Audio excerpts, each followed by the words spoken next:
April 1945, at a U.S. camp in Louisiana, German women POWs were shocked by the offer of soap, a hot bath, and clean towels. One of them prepared for interrogation, for cold floors and insults, but an American soldier handed her a bar of ivory soap. As a nurse for the German Red Cross, she knew the rules of the Geneva Convention. They were told the Americans ignored them, but here, the policies were followed, and this kindness felt more dangerous than their guns. This was a kindness they were not prepared for, a kindness that made everything they had been taught feel like a lie. When an enemy offers a prisoner dignity instead of hate, is it a path to survival, or just a more patient trap? Please share your city and the time you are watching in the comments. We want to know how far these memories can travel. Subscribe to stand for the dignity these accounts preserve. April 19, 1945. 4 weeks before Germany would surrender, deep in the pine thickets of northern Louisiana, a military truck ground to a halt, kicking up a fine red dust that settled on everything. The back gate dropped with a metallic clang. A group of German women, prisoners of war, stepped off the truck and froze. It was not from fear, not in the way they had been trained to expect. It was from a deep, paralyzing confusion. They had traveled for weeks, first by ship across a grey, unforgiving ocean, then by a guarded train that cut through the vast, unfamiliar American landscape. Along the entire journey, they had braced themselves for the inevitable cruelty they had been told was waiting, but it never came. Now, at their final destination, a place called Camp Ruston, the air was warm and smelled of pine needles and damp earth. A simple wooden sign was hammered to the front of a long, low building. It read, "Delousing Station, Showers." An American soldier, a young man who looked too weary for his age, gestured toward the door. He didn't shout. He didn't sneer. One of the prisoners, 5-year-old Lieselotte Meyer, clutched the small satchel that held all she had left in the world. As a nurse for the German Red Cross, captured at sea while evacuating wounded soldiers from Italy, Lotte was a professional at masking her emotions. She had seen the worst of the war in the mangled bodies of young men and had learned to build a wall inside herself, a place where fear could be managed. She had prepared for this moment meticulously in her mind. She expected interrogation under harsh lights, screamed questions, cold floors, and the sharp sting of an insult or a blow. Her government's propaganda had painted vivid pictures of American barbarism, warning that surrender was a fate worse than death, a complete loss of honor and humanity. It was this fear that had kept so many fighting. What Lotte was not prepared for was the sight of a stack of clean towels. A soldier began handing them out, one to each woman. When it was Lotte's turn, she was given a towel that was not just clean, but warm from a dryer. It was thick and soft, and in one corner, a small blue flower had been neatly embroidered. She held it in her hands, the fabric a stark, impossible contrast to the coarse wool of her uniform and the grim certainty in her heart. Then she was handed a small, paper-wrapped bar of soap. It was Ivory brand, simple and unscented. The American soldier who had handed it to her nodded toward the showers. He met her eyes for only a second, his expression unreadable but not unkind. "You'll get a hot bath, miss," he said, his voice even. "Clean clothes after." The word hung in the air between them. Miss. Not prisoner, not enemy. Miss. It was a simple courtesy, a sliver of dignity she had assumed was lost to her forever. Lotte clutched the soft towel to her chest, as if it were a shield. She looked at the other women. Their faces mirrored her own shock. Some of them, women who had endured bombing raids and the terror of capture at sea without shedding a tear, were openly weeping. A few let out shaky, nervous laughs that sounded more like sobs. Lotte turned to her friend Erika, a sharp-witted Luftwaffe auxiliary who had been captured with her. But before either of them could speak the words aloud, Lotte thought them with a cold dread. This must be a trick.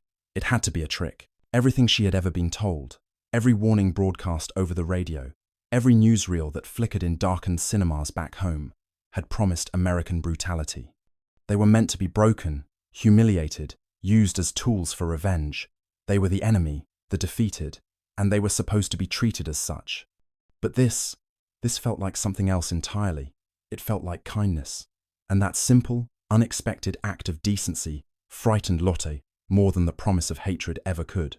Hate was an enemy you could understand, an adversary you could fight, even from a position of weakness. You could brace against it. But what do you do with mercy? How do you defend yourself against an enemy who offers you soap and calls you miss?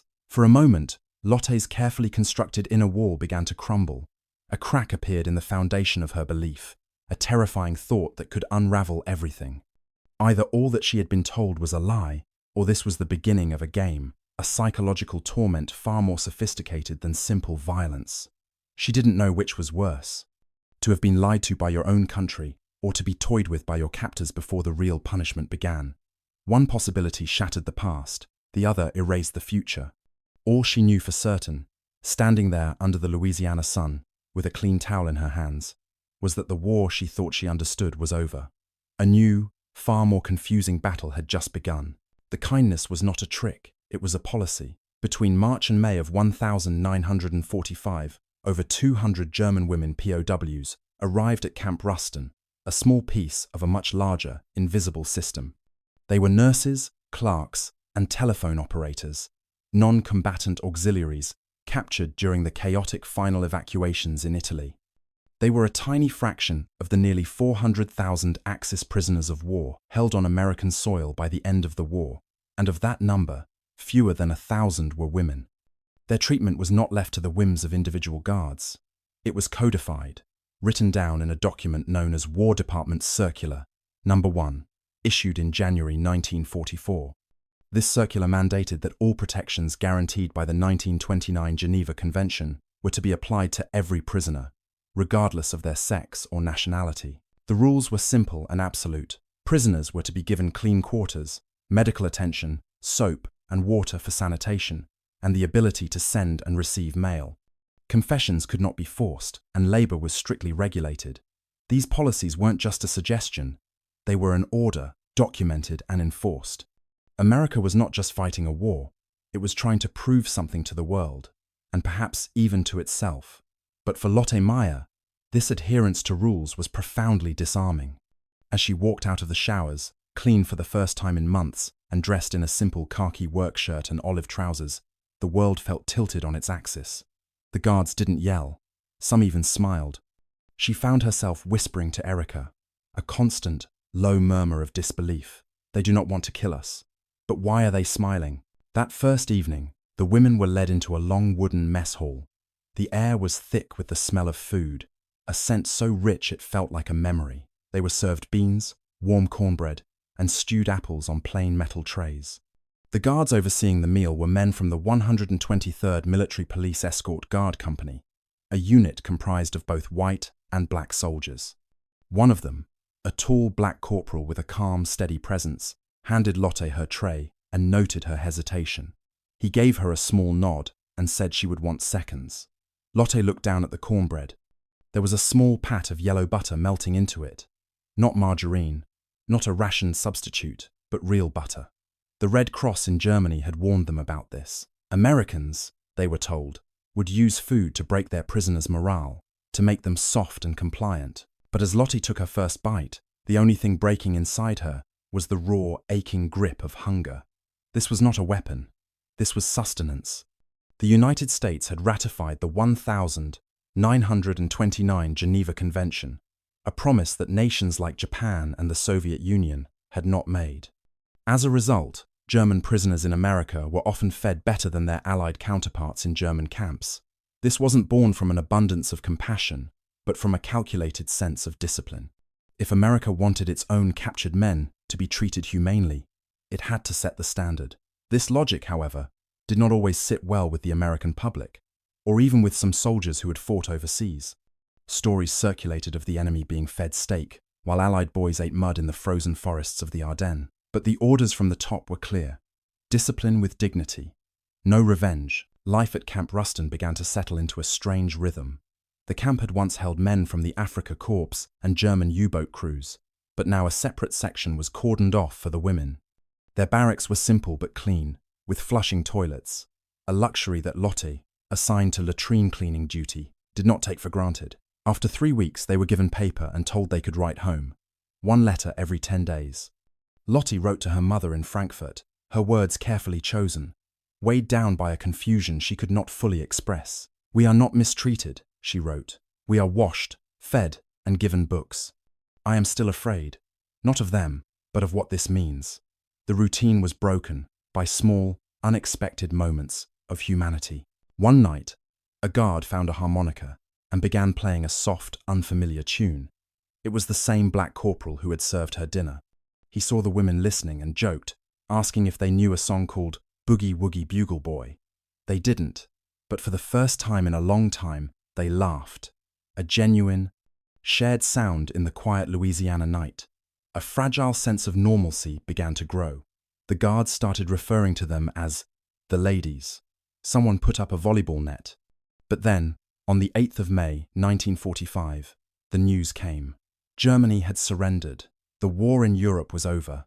A roar of celebration erupted throughout Camp Ruston as the American soldiers rejoiced. But in the women's barracks, a heavy silence fell. That night, Lottie lay awake, staring into the darkness. Her home, her country, her entire world might no longer exist. She had no way of knowing if her family had survived the final, devastating bombing campaigns. The guards remained polite, but a new distance grew between them. The smiles became rarer. They were no longer just prisoners of war. They were prisoners of a dead country. In June, their hopes were officially crushed. Repatriation was halted indefinitely. With the war still raging in the Pacific, they were told they would not be going home anytime soon. On a scrap of bandage wrap, Lottie wrote a single line in her makeshift diary. "It's not the soap that haunts me now. It's the waiting." The question had changed. It was no longer about whether the kindness was a trick. Now she had to wonder, if mercy could be given so freely, could it also be taken away? The waiting ended in late 1946. More than a year after the world had celebrated victory, the order finally came down for repatriation. The women of Camp Ruston were put on a train, but this time the journey was different. They were no longer freshly captured, disoriented, and fearful. They were thin and quiet, their skin browned by the Louisiana Sunday. They looked less like prisoners and more like weary tourists at the end of a long, strange vacation. They were shipped to New York, where they boarded a vessel bound for the German port of Bremerhaven. The Atlantic Ocean was grey and choppy, just as it had been on their journey over. But this time, they were sailing toward the ghost of a home, not away from a war. Before they left the ship, an American officer handed each woman a small cardboard box. Inside, neatly folded, was a fresh towel and a new bar of soap. Tucked underneath was a black and white photograph, a picture of the women standing in front of their barracks, taken in the spring of 1945. Lottie looked at the face, staring back at her in the photo.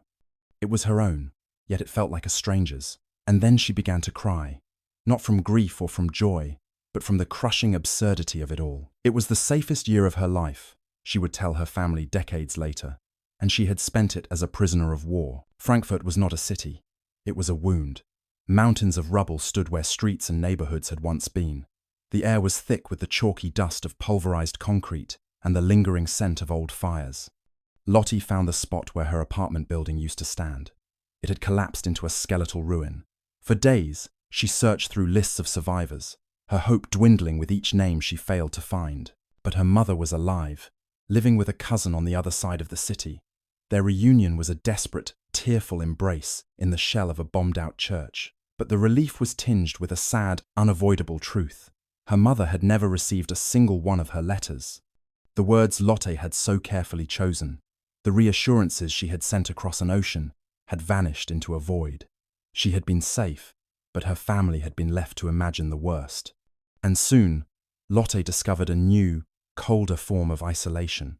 When people learned where she had been, their faces would harden. They did not want to hear about America. They did not want to hear about soap and clean towels and 3 meals a day. "You were fed? In America?" a neighbor asked, her voice laced with a bitterness that was sharper than any weapon. "You slept in a bed while our children starved?" The questions were not really questions. They were accusations.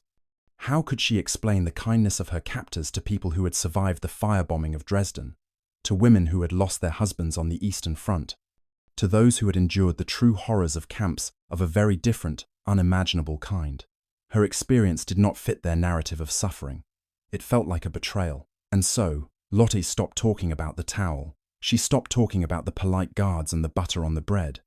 The shame of being captured was replaced by a more complicated shame, the shame of being treated with decency. For decades, her time in Camp Ruston remained an unspoken chapter of her life. Even in post-war reunions with the other women from the camp, they spoke of it in muted tones, downplaying the comfort, focusing instead on the anxiety of imprisonment. The full truth was too complex, too personal, a memory that belonged only to them. It could not be explained. It could only be held. But Lotte kept the towel from the box she was given on the ship. She stored it in a cedar chest with her most precious belongings. Once a year, she would take it out and wash it by hand. The simple act, a private ritual of remembrance. The towel remained soft, its blue embroidered flower faded but still visible. It was a tangible piece of a year that defied all logic, a silent testament to a moment when the rules of war were unexpectedly suspended in favor of a rule of humanity. Years later, as an old woman on her deathbed, she finally gave the story to her granddaughter. She held the young woman's hand, her voice frail but clear, and gave words to the secret she had carried for a lifetime. "They did not make me feel like a soldier," she said. "They made me feel like a woman again." The war had taught an entire generation to survive by fear. Fear was a shield, a motivator, a compass that pointed away from death. It was the bedrock of the propaganda that had shaped Lotte Meyer's world, a doctrine that insisted the enemy was a monster, surrender was dishonor, and survival depended on hardness and hate. But Lotte did not survive because she was hard. She survived because someone handed her a clean towel. That single, simple object unraveled a decade of conditioning. It did not erase the war. It did not absolve her of the uniform she wore or the cause she had served, however indirectly. It did not change the fact that she was a prisoner on the losing side of a global conflict that had cost millions of lives. But what it did, in one profound and irreversible moment, was draw a line in the sand. On one side of that line was vengeance, retribution, and the visceral human impulse to punish a defeated enemy. On the other side was something else entirely: restraint. It was the conscious decision to treat a person not as a symbol of their nation's ideology, but as a human being who was cold, dirty, and in need of a hot bath. That towel was not an act of forgiveness. It was an act of discipline. This was the quiet, powerful truth at the heart of the American policy, a truth that was often lost on both the prisoners it protected and the citizens who questioned it. The Geneva Convention, the formal document that guided Lotte's treatment, did not promise friendship. It did not ask captors to love their captives. It was a cold, pragmatic agreement, born from the grim knowledge of what human beings were capable of doing to one another. What it promised was far more fundamental, and perhaps more difficult to deliver: dignity. It was a promise to uphold a standard of decency even, and especially when every instinct screamed for revenge. At Camp Ruston, that promise was kept not by a faceless government, but by ordinary men. Men like the quiet corporal who played the harmonica at night, soldiers who served a country that did not yet grant them full dignity themselves, yet were tasked with extending it to their nation's enemies. They followed their orders not just because they had to, but because for many, those orders aligned with a deeper, more personal code. They were a reminder that a uniform did not have to extinguish the person wearing it. For the women of Camp Ruston, this adherence to principle was the most potent weapon of all, for it disarmed their fear and dismantled their hate, leaving them with nothing but a bewildering, transformative truth. Lotte carried this truth back to a home that had no room for it. In the rubble of post-war Germany, stories of suffering were a form of currency, a way of measuring what one had endured and survived. Her story of humane treatment felt like a foreign coin, unspendable and out of place. It isolated her, forcing the memory of that kindness into a silent, private space. It became a story she could only tell to herself, a paradox that defined the most pivotal year of her life. It was a year of captivity that had, in a strange way, set her free. Free from the ideology that had led her into the war, and free from the consuming bitterness that poisoned so many of its survivors. The clean towel and the bar of soap were not just objects. They were a counter-narrative to a world that had taught her only one story. The war's story was written in fire and steel. Theirs was written in cloth and water. The memory was not a source of comfort, but a source of profound moral clarity, a fixed point in a life that had been thrown into chaos. It proved that, even in the darkest of times, a choice remained. There was always a line, and the measure of a person or a nation was on which side of it they chose to stand. The towel was soft, too soft for a prisoner, but just right for a human being.